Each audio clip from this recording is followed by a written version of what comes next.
Hi there once again. Welcome to Knowledge Factory classes by me Sahaj sir. In this video lecture we'll start about macroeconomics. And I have published 3 videos up till now, and in that we study about NPO of accounts.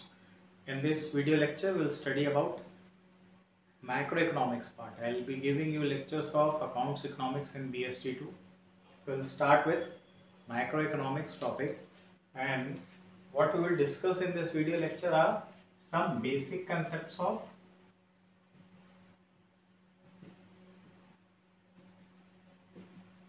macroeconomics. So in this some basic concepts, we will start with classification.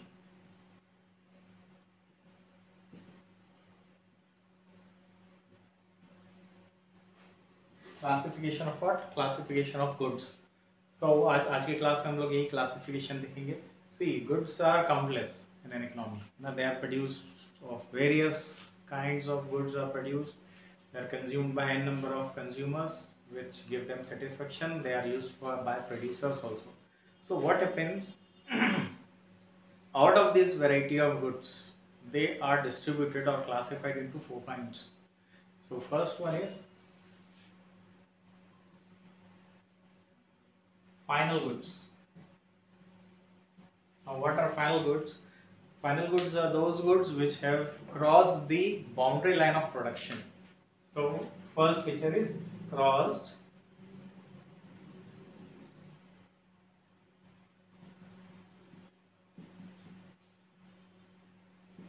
boundary line of what? Production. These are ready to be used by their end users,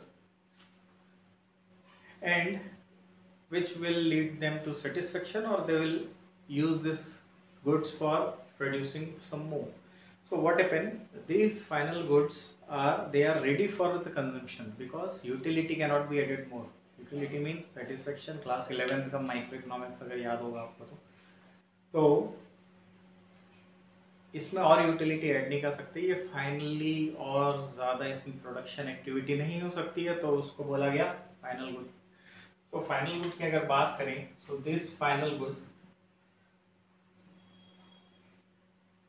are of 2 kinds, है ना. तो ये इसके अंदर में sub division है. एक होता है final consumer good and final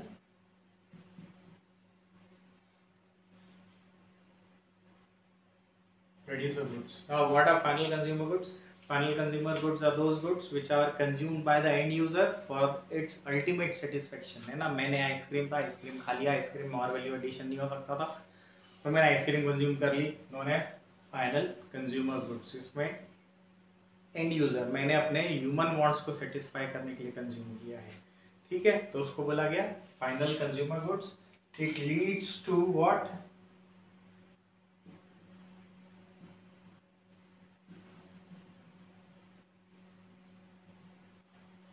Consumption expenditure. So those expenditure on final consumer goods which are done by the end user for the satisfaction of human wants are known as consumption expenditure. Now what are final producer goods? Those goods which are used by producers for further production of activity. Basically they are complete goods, but they are used by what? Producers. Example tractors है, harvesters हैं, ये सब कौन farmers use कर सकते हैं, ये और production activity में help करता है. So इनके पीछे जो खर्चा होता है, दिस इज नोन एज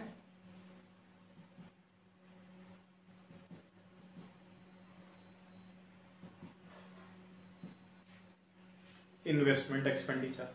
तो फाइनल गुड ऐसे गुड्स जो बाउंड्री लाइन ऑफ प्रोडक्शन पार करके आ गए हैं और एंड यूजर के लिए रेडी है कि वो यूज कर सके, उसको बोला गया फाइनल गुड. फाइनल गुड फिर 2 टाइप से हो गया. फाइनल कंज्यूमर गुड्स, है ना, जो ह्यूमंस वांट को सेटिस्फाई करते हैं और कंजम्पशन एक्सपेंडिचर में जाके जुड़ जाते हैं. फाइनल प्रोड्यूसर गुड्स वो गुड्स जो प्रोड्यूसर्स यूज करते हैं, फाइनल गुड है लेकिन प्रोड्यूसर यूज कर रहे हैं, और वो कहाँ चले जाते हैं? इन्वेस्टमेंट एक्सपेंडिचर में. दूसरे टाइप का जो गुड होता है वो होता है intermediate goods.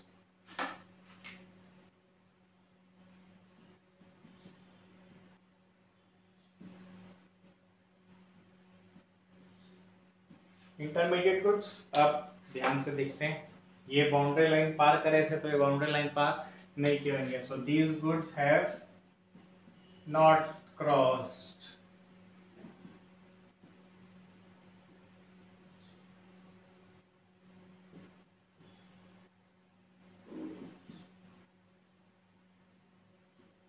The boundary line of what production.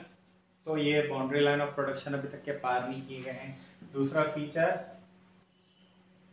Value can be added. हम लोग इसमें और वैल्यू अभी ऐड कर सकते हैं।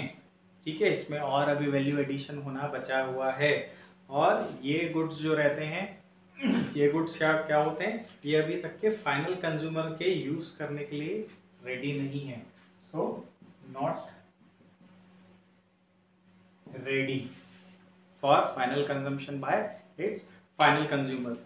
इस चीज में क्योंकि इंटरमीडिएट गुड है, इसमें अभी और वैल्यू एडिशन करना बचा है। अगर एग्जांपल के तौर पर ले लिए, एग्जांपल है ना, जैसे मान लीजिए कोई कारपेंटर है, बड़ा ही है।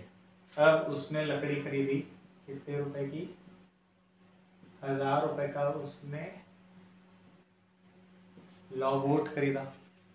और बोला गया कि भाई वो अपना स्किल्स लगा के, लैंड लगा के, लेबर लगा के, कैपिटल लगा के उससे 5000 रुपीज का फर्नीचर बनाता है। क्योंकि इस 5000 रुपए में ये 1000 रुपीज ऑलरेडी जुड़ा हुआ है ना। This is the final product we got, that is furniture which is costing rupees 5000। So in this 5000 rupees, what happens? 1000 rupees of raw material or intermediate good is already included. So this 1000 rupees will not be added into the counting of national income from value addition method.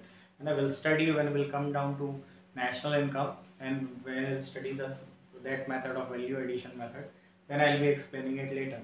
अब इस 5000 रुपये में अगर national income पर से में जाके जुड़ जाएगा और 1000 रुपये और जोड़ दूंगा तो डबल काउंटिंग हो गया है ना, क्योंकि 5000 रुपये में 1000 रुपये ऑलरेडी है और फिर अलग से मैं और 1000 रुपीज़ जोड़ूंगा। तो ये फाइनल अकाउंट नेशनल इनकम में काउंट नहीं करते हैं। That is known as intermediate goods. ठीक है, समझ में आया। अभी भी इसमें प्रोडक्शन लाइन कंप्लीट नहीं हुआ है और वैल्यू एडिशन हो सकता है, और ये रेडी कंज्यूम करने के लिए नहीं है अभी, है ना। तो इसकी हेल्प से हम लोग और भी चीज़ें बना देते हैं। जैसे लॉगवुड इज इंटरमीडिएट गुड्स, है ना, उसकी खुद की कोई वैल्यू नहीं है, बहुत कम वैल्यू है ना। जैसे ये एग्जांपल है, अब इसमें प्लास्टिक है ना, इंक है और फोम है, अंदर में फोम की डंडी रहती है जिसमें इंक भरते हैं। तो ये इसकी अगर मटेरियल वैल्यू देखूँ, अगर ये सब चीज़ें अलग अलग रहती तो इंटरमीडिएट गुड कहलाती है। अब क्या किए, इसको शेप दे दिए और ये ज़्यादा यूटिलिटी है, ज़्यादा यूटिलिटी है मतलब इसकी वैल्यू ज़्यादा होगी। अब ये इंटरमीडिएट गुड से क्या बन गया, फाइनल गुड। प्लस इसको प्रोड्यूसर गुड्स में यूज़ कर रहे हैं, क्यों, क्योंकि मैं इससे आपको सर्विसेज दे रहा हूँ। तो ये इन्वेस्टमेंट एक्सपेंडिचर कहलाया मेरा छोटा सा। ठीक है, अगर मैं इसको अपने लिए यूज़ कर सकता तो कंजम्पशन एक्सपेंडिचर तो चलाता है ना, इसका ड्राइंग वाइंग करने में काम करता है, मैं बहुत सारी चीज़ें दीवार पेंट कर देता, तो उन सब चीज़ों में हेल्प आ जाती। हो गया, आ गया ये दोनों चीज़ें समझ में, फाइनल गुड्स क्या होता है और इंटरमीडिएट गुड्स क्या होता है।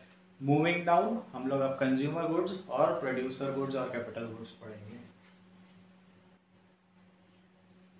ठीक है, आप लोग ना स्क्रीन पॉज करके अगर आपको लिखना है तो आप लिख लेना, है ना, ज़्यादा अच्छा रहेगा।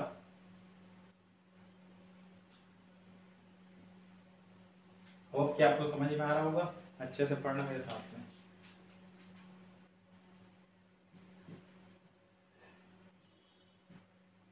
Consumer goods, those goods which are consumed by consumer for satisfaction of human wants।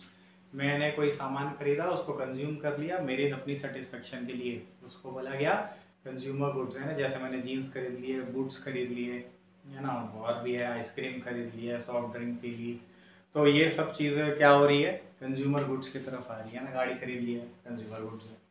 तो consumer goods are used for satisfying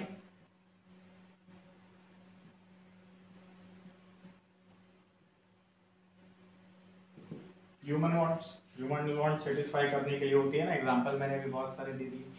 अब अगर इसको हम लोग सब डिवाइड करेंगे तो consumer goods can be divided, sub divided sub division into durable good, durable consumer good लिखो, ज़्यादा अच्छा है ना, मार्क्स कैरी डाउन करने के लिए ज़्यादा अच्छा रहता है। सेमी ड्यूरेबल,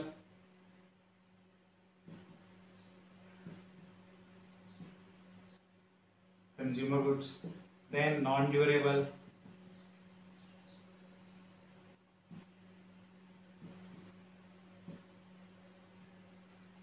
और last non material.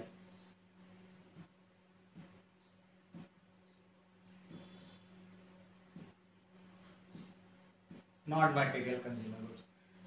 Durable, durable मतलब जो बहुत सालों तक के चलते हैं, तो use for several years, these relatively carry a high value, है ना, टीवी है, व्हीकल्स है, कार है, सब क्या है, ड्यूरेबल कंज्यूमर गुड्स। कंज्यूमर अपने एंड यूजर से ले रहा है, खुद के सेटिस्फेक्शन के लिए कार चला रहा है, तो सेमी उसमें किस में चले गया, ड्यूरेबल कंज्यूमर गुड्स में। सेमी ड्यूरेबल कंज्यूमर गुड्स ऐसे गुड्स जो 1 साल या उससे थोड़ा सा ज़्यादा चलते हैं, तो ज़्यादा महंगे नहीं रहते, लेकिन इतना ही चल पाते हैं ना, जैसे टी शर्ट है, कपड़े हैं हमारे, 1 साल या उससे थोड़ा सा ज़्यादा चलता है।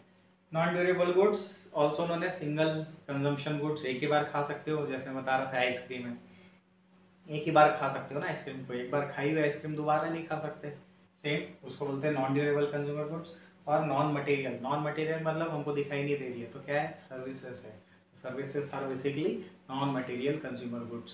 ठीक है, गॉट इट। अब आ जाते हैं कैपिटल गुड्स में, लास्ट आज का।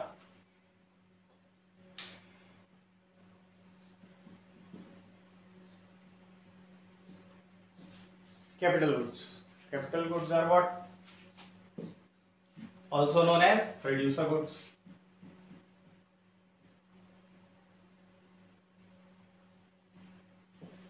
So those goods which are used by producers for further production activity is known as capital goods or producer goods. Now capital goods के 3 फीचर हैं, तो 3 फीचर अच्छे से समझ लीजिए। सबसे पहले these are fixed assets only, nuts and bolts को काउंट नहीं करोगे, क्यों, क्योंकि मैं आगे भी बताऊंगा। These they carry high value, third used for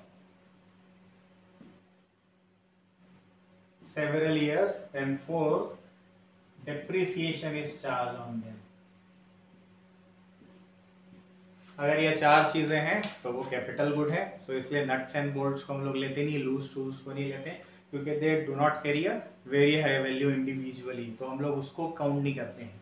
तो फिर ऐसे फिक्स्ड एसेट्स जो हाई वैल्यू के हैं, हम लोग बहुत साल तक के यूज करते हैं और उनके ऊपर डिप्रिसिएशन चार्ज करते हैं, they are known as capital goods, है ना। बड़ी बड़ी मशीन्स की बात करते हैं तो वो सब आते हैं, एसेट्स की बात करते हैं तो मशीनरी है, प्लांट है ना, उसके बाद नंबर ऑफ व्हीकल्स हैं, तो ये सब रिलेटिवली हाई वैल्यू कैरी करते, बड़ी बड़ी ट्रकें रहती हैं, तो they are used as capital goods, है ना। So in this video lecture studied 4 things, final goods, intermediate goods, consumer goods and capital goods. Go through my video once again, है ना, लाइक और शेयर कर लो, अपने फ्रेंड्स लोगों में फैला दो, उन लोग को भी समझने में हेल्प करेगी, है ना, हेल्प होगा उन लोग को भी, तो उन लोग को भी समझ में आएगा कि अच्छी चीज़ है। Do subscribe my channel. Okay, thank you.